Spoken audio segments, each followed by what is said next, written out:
According to a report in The Guardian, tourists entering Xinjiang by land from Kyrgyzstan are forced to unlock their phones at border checkpoints and give their PIN codes to border officials.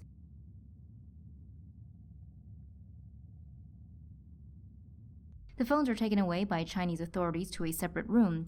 iPhones are plugged into a reader that scans them, while Android phones have a spyware app called fengcai installed on them. The malware downloads emails, text messages, phone contacts, call logs, and scans the device for more than 73,000 different items, including images and videos related to Islamic terrorism or the Quran. In most cases, the Android app is uninstalled by authorities before the phone is returned to the tourist. However, some tourists have still found the app installed on their phones.